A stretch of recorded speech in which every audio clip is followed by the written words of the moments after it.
تعالوا بقى نسمع حاجة جميلة من الشاعرة المتألقة بسملة علشان أنسى الفرخة البينك.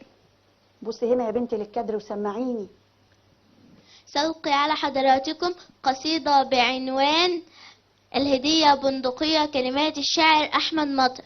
بس قبل ما أبدأ بحب أشكر مامتي لأن هي اللي اكتشفت موهبتي، وبحب أشكر أخويا وبابايا لأن هم دايما بيدعموني ويحفزوني، وبحب أشكر الأب الروحي ليا هاب جرجس، مستر هاب جرجس. ربنا يحفظك. أجمل حاجة قلتيها دلوقتي إنك أنت بتشكري الناس اللي بجد كانوا معاكي. برافو.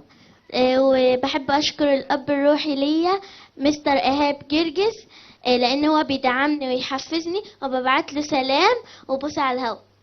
هنقعد نشكر كتير ولا هنخش بقى في التقرير؟ اتفضلي. تناول الطفل طعامه يتخيل الهدية أمامه، فأمه وعدته بهدية إن هو أنها طعام. تساءل بجنون ألعبة تكون؟ أقبلت أمه بطلة بهية تحمل الهدية، نظر إليها فإذا بها بندقية، صاح بأعلى صوته يا أمي يا أمي ما هذه؟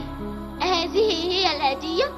ضمته إليها واحتضنته بيديه وقالت يا بني لم نخلق للسعادة، فأنت في نظري مشروع للشهادة. فأبوه قتله اليهود ليس لسبب يسكت، بل لأنه أطال السجود. فانتفض الجنود وتساءلوا من تراه يخاطب؟ أيخاطب ربه المعبود؟ تبا له. فالقدس لنا وسلاحنا إسلامنا وذخيرتنا أبناؤنا، فأنت يا بني مشروع للشهادة. عاد إلى فراشه يشتكي للوسادة، هو أصغر من هذا الكلام. ألا يحق له أن يعيش في سلام؟ استسلم لأحلامه ورأى عروسه أمامه، ولكنها مكبلة بالقيود وحولها اليهود تخاطبه يا فارسي حل قيدي عني، إن انهزم الغدر مني. تعبت من استنكارها، تعبت من صيحاتها، فأنا القدس أقولها لك ما أخذ بالقوة لا يسترد إلا بالقوة.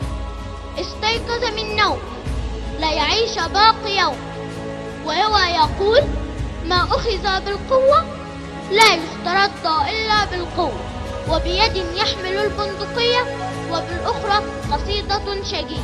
وشكرا. برافو عليكي يا صغننه يا بسمله.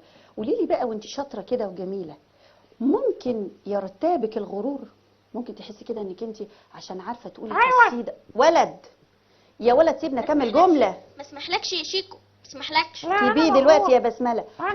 قوليلي يا بسمله، ممكن تسيبي او تخلي الغرور يتسلل لجوه قلبك يا قلبي علشان انت شطوره وبتعرفي تقولي الاشعار الجميله؟ ارفعي المايك. لا خالص. لان الغرور صفه مش حلوه. صح. ايوه. جميل.